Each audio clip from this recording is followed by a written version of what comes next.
how to look more professional, get more conversions, get more sales, and get the job done on Zoom, especially if you're a business owner, a consultant, or a coach.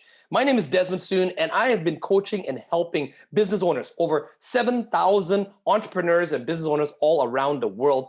And in that time, one of the things that we've always been doing long before COVID even happened, where we were actually communicating on remote teams and leveraging tools like Skype, Zoom, FaceTime, WhatsApp calls, and other video conferencing tools. However, in this day and age right now, especially after the pandemic and COVID, people have been using Zoom a lot more.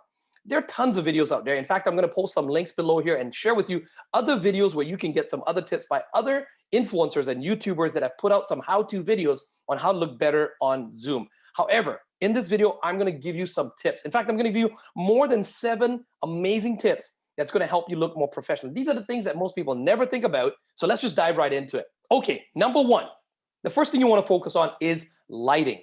So let's talk a bit about lighting, because different houses, different home offices have different settings. You might have different light bulbs. You might have daylight sunlight. You might be in a dark room somewhere. You might have dark wood around you. So you're going to have to work and play around with your lighting.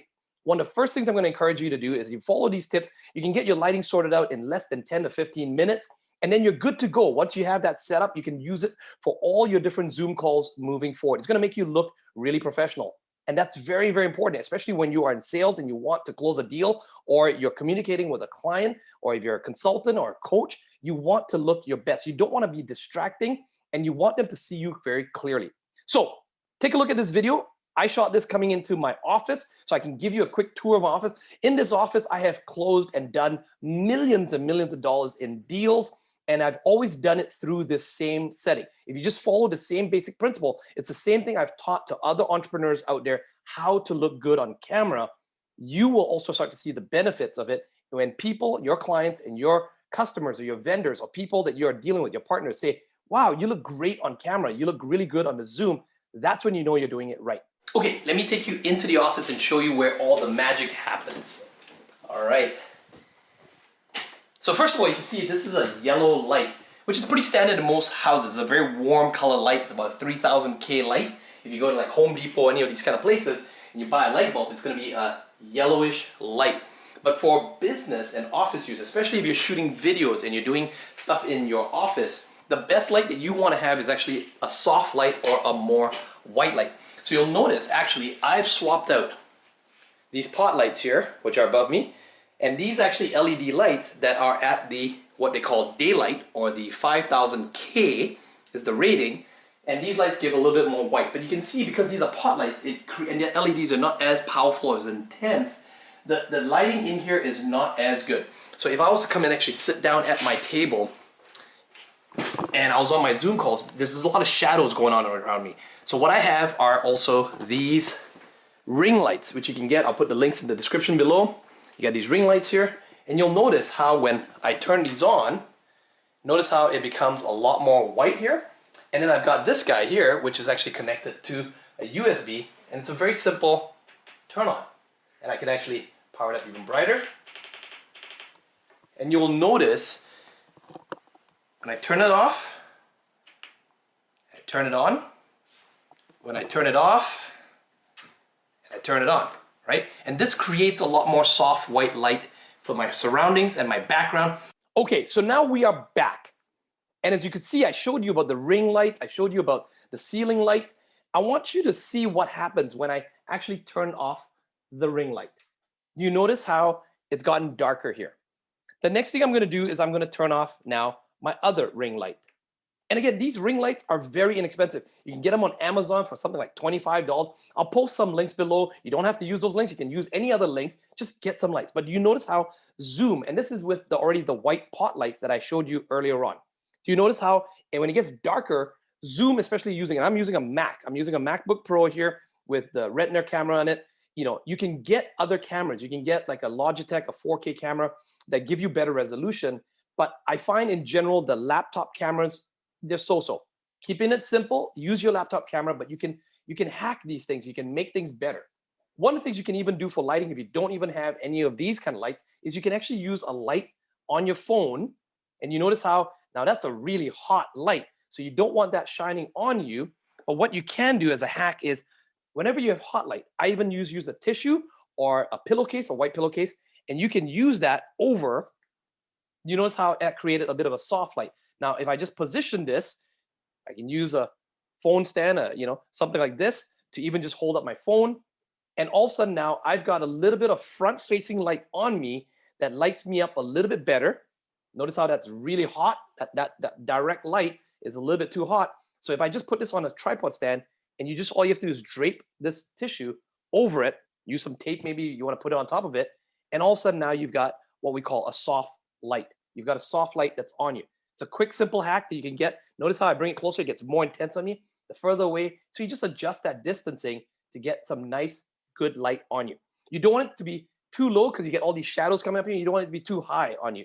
What you want to do is just at face level, if you can, put it on some books if you have to. It's out of camera sight, but now you've got some light. You've got two phones, great, fantastic. Use a second one, and you've got now two lights that work for you. Same thing, get some tissue, drape it over the second one, and all of a sudden now you've got two light sources that light you up, right? Great hack. Next, now the next thing you want to do is actually come in here. Come down here to your video settings. You'll come into the video settings here. You can play around with zoom. Notice how I've got to touch up my appearance. If I take that off, you can actually start to see some of the blemishes, the wrinkles, maybe even a couple of the acne or anything else that I have. Adjust for low light. I've turned this off and on. Notice how even my zoom got even darker, right? Do you see how that actually makes a difference? So I'm going to close this down. You can see the difference here on the camera. And then when I start to turn it on, these different things, make sure you have this on. Touch up your appearance. It gives you a little bit of a softer look, almost as if you've got some cover up on, as well as also I do the adjust. Now you can do it for the auto or you can manually adjust this light. Notice how it's very washed out here. It can make it darker, or I can get extremely overexposed and it's super bright here. So I generally tend to use the auto, but many times I find even that the auto is a little bit too dark, I might switch to the manual and just touch it up just ever so slightly. So then I've got a little bit of a brighter setting here. Now this is still a little bit too overexposed, something a little bit more like this. Now again, this is, you can see it's grainy because again, it's night and the zoom will normally do it in low resolution. Later, you can always get it in high resolution, but it's gonna be recorded in low resolution. So the moment I start turning on these lights, notice how things start to adjust. When I start turning on this light, which is way too hot, so then I'm gonna turn it down a bit. Now, if you have a ring light that you can't control, you can do the same thing again. You can use the same tissue or bed sheet cover. So I'm just gonna turn up this ring light here and make it really bright and really hot, as we'll call it. And I'm gonna then drape it over. And you notice the difference it makes in the colors. Now, I'm gonna go back to the video settings again. I'm gonna play around with that again. I'm gonna switch it to auto. And now take a look at the difference. Do you see how much this looks so much better and how it positions you, makes you look way better? Now, the other ring light that I have over here, this other ring light here, the one I showed you, you notice this ring light. Now, this ring light, I could either have it facing on me. If I did this, it'd be way too intense. I'd be blinded and I couldn't even see what's going on. Ideally, you always want to have front-facing light.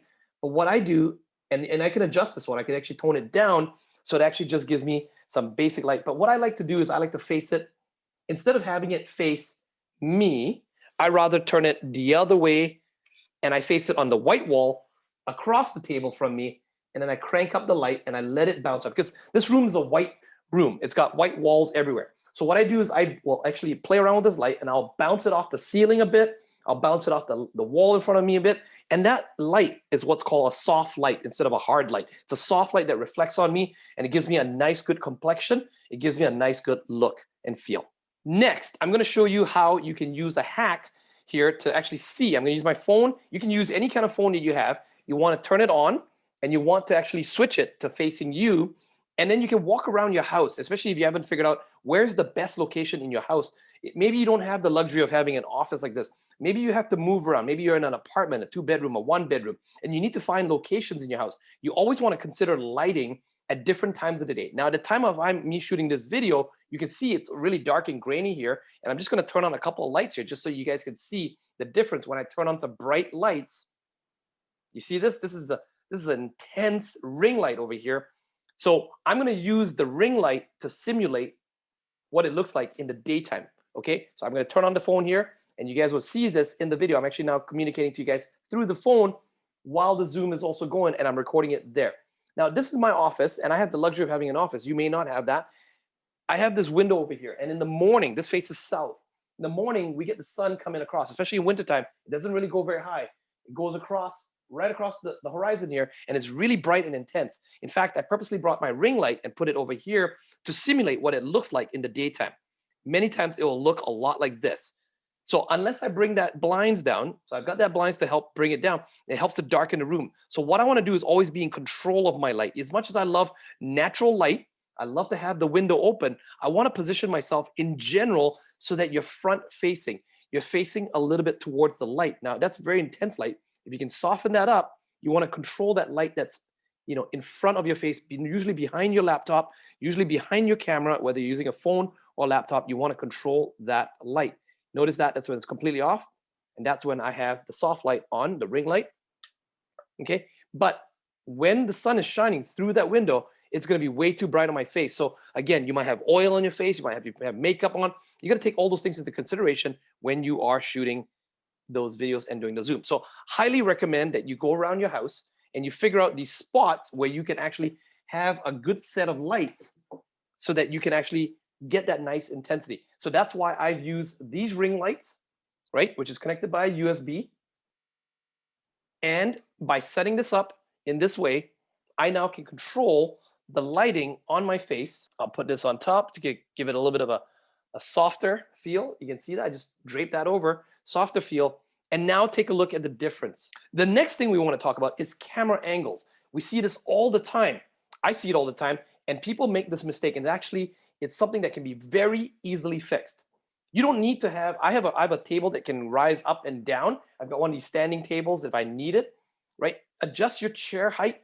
Ideally, what you want to do is what we call the rule of thirds. Okay, the rule of thirds is a very simple rule. Just take this screen, for example, and draw like a tic-tac-toe grid on it. In fact, you can even see my bookshelves kind of create that tic-tac-toe. Now, I didn't intentionally do that when I first got these bookshelves, but it just so happened to be that, and now it works really well to help guide me in also aligning myself. Ideally, what I'm trying to do is I'm minimizing as much of the headspace above here. I sometimes see people and they're on the Zooms and their computers are like super high like this on them, and they're looking, and the cameras, because they probably have a big monitor and their camera is up on top of it. The next thing I also see is sometimes people who have their table really low and they got their cameras like this and they're looking down and everyone's looking up their nose, and we could probably see those hairs, spiking out and stuff like that. It's gross. We don't want to see up your nose. It's not a cool thing. So what you want to do is just very simply work on the angle of your camera. Some people, sometimes they're like way off to the side here. Sometimes the cameras are showing all kinds of stuff in the background, right? What you want to do is make sure you know your set. You'll see there, I can adjust my table. I can push it really far back, and that makes it a wide angle. This feeling when you're watching this right now, can you imagine if we were live in person? It's almost like I'm sitting far away on a table that's pretty far away from you. So what you want to do is just get a little bit, don't get too intimate, but it's almost like this. See how I just brought myself a little bit closer? Doesn't it feel now that we're just maybe having a coffee and sitting across the table from each other and we're just having a conversation? Do you notice how that it also keeps, you can't see what's happening down here. I've got my notebook down here. I might have my pen down here. Now I can write, and people on the screen can see that I'm taking notes. I'm actually writing things down. Great, fantastic. So, but I can have something down here which doesn't distract. I might have my phone, and I'm going to talk about no distractions, but sometimes I might have my phone down here and my notifications might be coming on my phone. I might have notifications, important things. I might have it just down here. I'm on the meeting. I'm looking very intense. I'm very present in the meeting, but my eyes might glance down for a second, and I might just pick up on a note. Another thing you can do is you can actually take your phone, okay, if you absolutely have to, and I would actually just take your phone and just put it. So right now I'm on the Zoom. I'm looking at the camera. I'm engaging with you, but at the same time too, I might just glance over here, which sometimes looks like the Zoom chat, and I might see some notifications coming in. You know what, guys? I got to wrap up this meeting. I got to get going here. I've got a client coming in a few minutes here. So, and you see how that works. You've got this tool that you can actually see right there. Another thing that we notice on Zoom is your posture. The way you are on Zoom calls and your posture dictates everything. You will notice I'm not leaning back on my chair. In fact, I am actually sitting with my back away from the chair. I will do 18 meetings in a day. I will do 6 meetings a day, 1 hours per pop, and I will be sitting in my chair like this. You want to be sitting on the edge of your chair, slightly forward. You don't want to be slouching back. I see people do this all the time. They're on Zoom calls and they're slouching back. They look really sleepy. They got this big giant headspace above them, right? They're so far away. They're disengaged. They're doing all kinds of other things. They might be picking their nose. They might be digging their ears. They might be eating something on the calls, and it just looks really gross and unprofessional. What you want to do is, if you have a glass of water, you might have a snack. If you're going to have a snack and you need to turn off your camera, put something in your mouth, and then come back on. Something I've also noticed, you notice I had a professional photo myself here, which you can have as your avatar photo, as your profile photo. Make sure you have something uploaded. Make sure your name is typed correctly in the Zoom. I see sometimes people coming on and they got these weird handles.